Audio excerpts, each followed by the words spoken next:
Okay, guys and girls, welcome back to the channel. Today is April the 1st, and today I am going to be planting my potatoes in containers. I'm going to take you along for the entire process.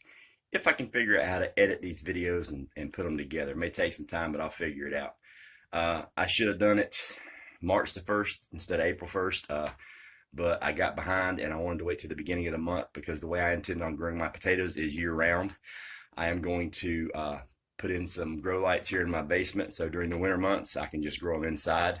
As you can see, I've got a couple of good sized windows so I can get some ambient light in here to help them when they're growing during the winter. I don't think it's going to be that big of an issue to grow potatoes inside, but what I plan on doing is I have several containers that I got from Walmart for like $4 a piece. They look to be about 10, maybe 12, maybe even 15-gallon containers with handles that I'm going to grow the potatoes in. And what I plan on doing is planting 2 containers at the beginning of the month, today. 4 months from today, I'll flip them over and dump them out and harvest, and then I'll replant those containers. So in total, I'm going to have 8 containers, 2 containers each month. It'll be a 4-month rotation because the growth time for a potato from seed to harvest is approximately 4 months. So if I have, you could do it with even 4 containers and just have 4 of them every month for 4 months, plant a new bucket, and at the end of that 4-month period, you dump your first one, harvest it, replant it. So you've got a continuous cycle that's going to give you potatoes nonstop year-round. And the great part is you're saving a few seed potatoes from the first batch, and then they should be ready to be planted by the end of that 4-month cycle. So you're actually making your own seed potatoes as well. All right, so without further ado, I'm going to show you the what all I'm going to use to plant the potatoes and explain the process, and then I'm going to actually do short videos and show you the process. All right, let me flip this camera around. Okay, guys, what you're going to need to do your potatoes is some peat moss, black cow manure, some potting mix,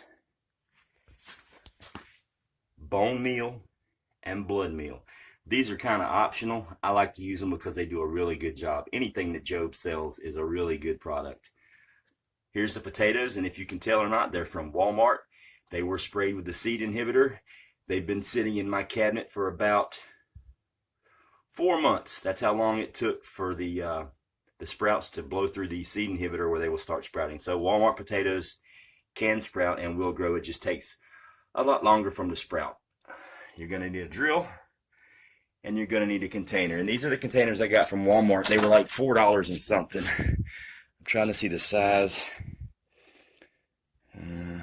Doesn't really give me a size on it, but I'm going to estimate these things are at least 12 gallon, maybe 15. We'll see. But that's all you need to do your potatoes, other than a little bit of water and some time.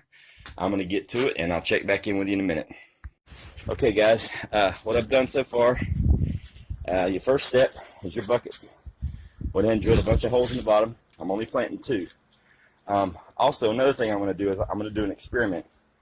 I'm going to do it one way that I've seen on YouTube, where you put about 4 inches of soil in the bottom, you put your seed potatoes, and you cover them up with about 6 inches of soil. Then you wait until the leaves pop through the ground. Then you cover it up again, and you wait till they pop through, and you cover it up again. You keep doing that over and over and over until it rises to here, and then you let the plant grow and make potatoes. Well, in this bucket, I'm going to put about 6 inches of soil in the bottom. I'm going to put my seed potatoes, and I'm going to bury them in soil up to the top. The reason why I'm doing that, and I'm not a botanist by any means, but I know for a fact that the reason a seed exists is to sprout and provide the amount of energy that that plant will need until it can get sunlight. That's why you can plant stuff inside in the dark and it'll still grow. Now, once those leaves pop through the soil, it needs sunlight to continue to grow, obviously. So what I'm going to do, based on that fact, I don't think I need to have leaves and cover it and leaves and cover it and leaves and cover it to tease it to come on through the top.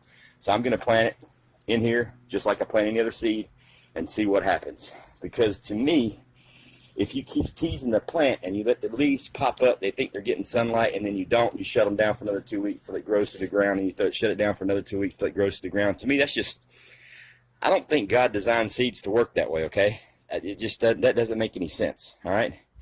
Because a potato is huge, so there's a lot of energy in that potato. So I'm more than confident that I can bury this thing about a foot deep in the ground and it's going to sprout. And I'm going to carry you guys along for that just to see if it works, because having to come out and bury it 5 or 6 times through the growing process before it even starts growing is a pain in the ass. I want to bury it once, I want to plant it one time and just water it and be done with it until it's time to eat potatoes. So that's what I'm going to do. This one, I'm going to step it up. This one, I'm going to bury it and see what happens. And then based on this, we'll determine how I grow my potatoes from here on out. But what I did here is I took equal parts of the black cow compost, the peat moss, and the potting soil. I did equal parts, a third, and I mixed them up really, really well in this bucket. It looks like it's more than it is, but all that actually fits into this one bucket, so I know it'll fill up one. So they're equal parts. What I'm going to do now is plant the potato, and then I'm going to come with some the bone meal and blood meal right on the root zone. When I plant the plants, I'll sprinkle it in really good and spread it around, and then put the dirt back in on top. I will bring you guys back for that part, so just hang with me. Okay guys, welcome back. This is the first bucket here.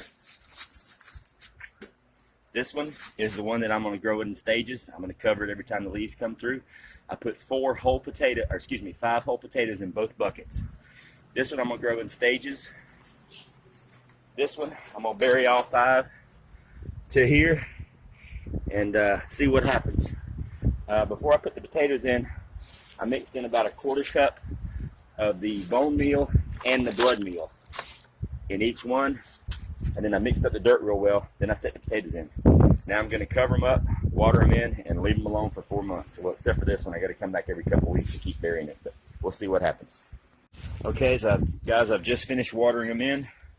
It's kind of bright out here and a little bit windy, but there's the growth stage pot, and here's the full buried pot. You can see there's quite a bit of difference in the amount of dirt that's in both of them. Hopefully this works. If it does, it's a time saver. If not, I'll revert to the old-fashioned tried and true way, but I like to buck the system. What can I say? I'll keep you guys posted on this. Probably, well, there won't even be a need to update this one until stuff pops through. This one, I'll probably update it every time I get leaves and start to cover. Hopefully the potatoes weren't too old. I mean, as you can see, they've got some serious chits growing on them. I may have waited too long to plant them. I don't know. We'll find out. If I fail, you guys will know it. I'll keep you updated. Thanks a lot. Bye.